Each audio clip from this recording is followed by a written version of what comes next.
We're here today with Raquel Clemente Martins, who is the director of a new film series called Women from the Sea. And the first film is Women from the Sea, Azores.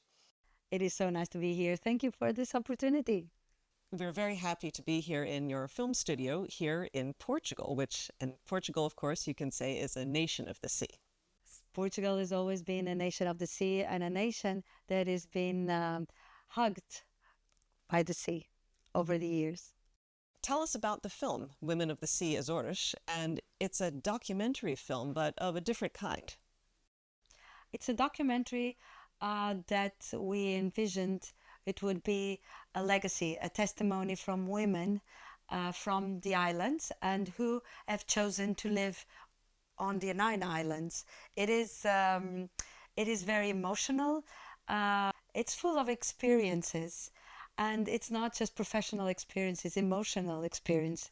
It's emotional heritage, because the women that chose to participate in this film did it because they had something to say about their greatest love, which is the ocean. They openly talk about it and they care for it. And by giving their testimony, they believed, and I believe, they are helping to protect it and to bring awareness to it.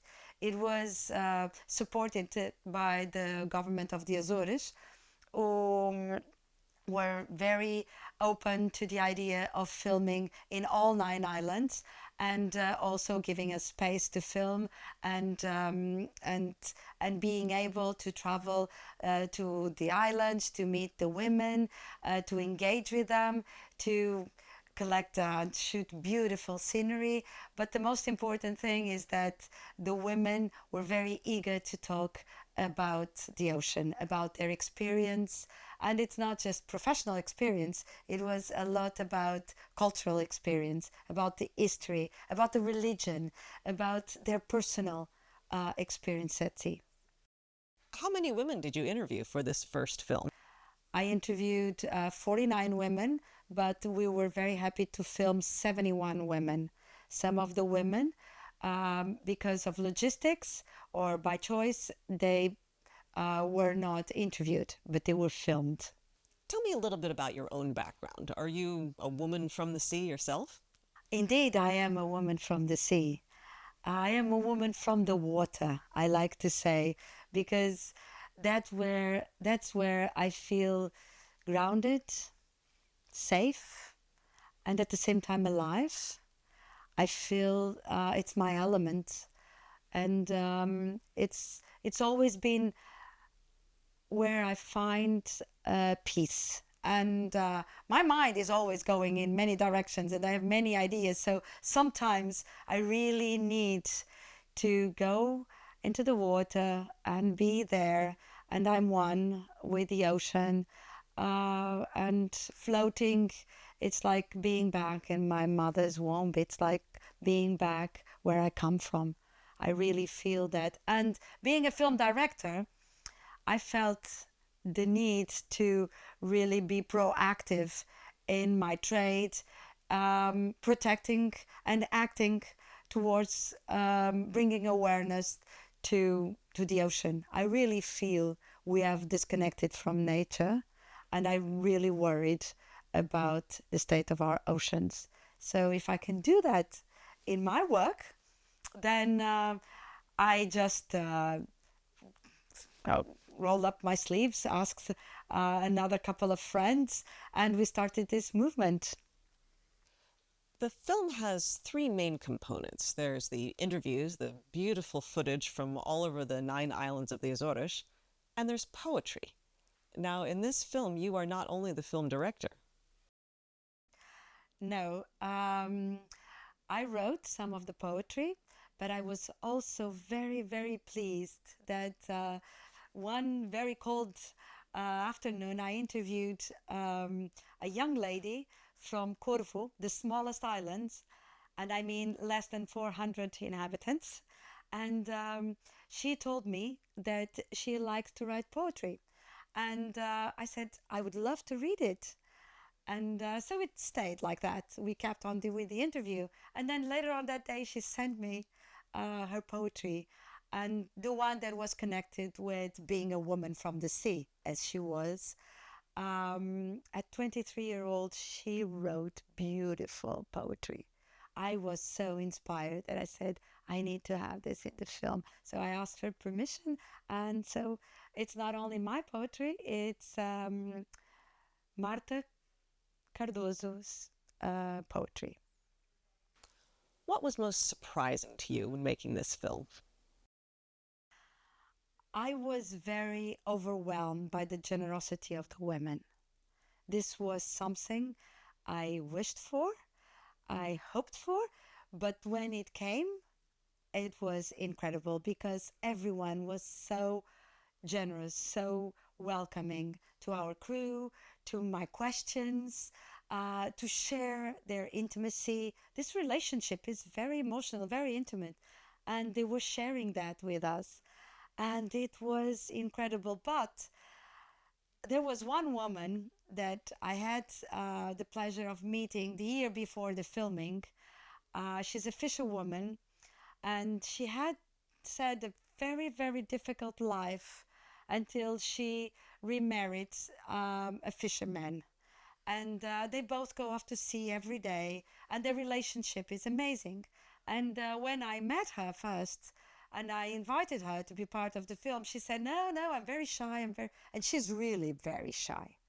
You can tell it's not pretend. She's really very shy." And he was encouraging, but I thought, well, I don't think we're going to have Eugenia in the film. And then 1 year later, I contacted her and said, look, finally, we have the financial support to do the film, and I would really like you to be in the film.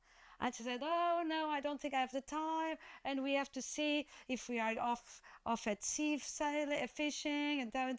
And she came up with a lot of excuses, and I said, "No, but I really think about it." And then later on, someone else from our crew, our producer, called her, and she said, "Well, I'm thinking about it because my husband is telling me to go, my daughter is telling me to go." And she finally said yes. And she was coming from a different island, so we were filming at Fayal. She was from Pico, and she came with her husband. He was extremely supportive and tender, and she was so nervous. And the fact that the whole crew welcomed her, he was so proud of her. That connection, that relationship between those two human beings that love the sea, and how important it was for them to have someone speak out for their relationship and their relationship at sea, because as a couple they go off every day. So I was very, very touched by Senhor Hermenegildo to be with Dona Eugenia at the filming. You've just come back from a screening of the film Women from the Sea Azores in Belgium. So, how was the reception? What did they think? It was a very good reaction, very different from other screenings that we already had. MEP Paulo Cabral organized it, and the head of the European Parliament introduced the film. I was very touched by that. She pointed out the relevance of hearing the voices of so many times and unheard women from the outermost regions, islands. So it was very important. And we had about 60 people. So it was quite a big crowd, some people standing. So I was very happy about that. And then, at EU, everyone is very busy all the time. And they say, oh, it's a 50-minute screening, so I might not stay until the end. And what ended up was that they watched the film and they stayed. And almost 1 hour later, we were still there chatting and talking and exchanging contacts, and more women wanted to join. And the most important thing, it was the women of the Azores voices that was relevant to those people, and they mentioned it, and we had very good reviews. Women from the Sea Azores is just the first one in the series, if I understand correctly. So, what's planned? What's next in the next film in the series, and maybe after that? Okay. Women from the Sea was where Azores was where we started filming. But last year, had the pleasure and the financial support from Win Big Project. It's a EU project to film in Ireland. So we filmed women that are leading projects in blue economy. It's very different from the Azores film. We filmed 15 women from different countries in Europe and Mexico and Cuba. And so we have a very different perspective from their relationship with the ocean. Regardless, their emotional relationship is very present throughout the interview, and that makes the connection between all these women. And hopefully, after the launch on the 31st of January in Hong Kong, I wish to start filming in Hong Kong and Macau. And my dream is to have a new launch and a new film by the end of 2026, Women from the Sea, Hong Kong and Macau. So thank you so much for the opportunity to talk to you and to talk about the film series Women from the Sea. Thank you so much for this opportunity.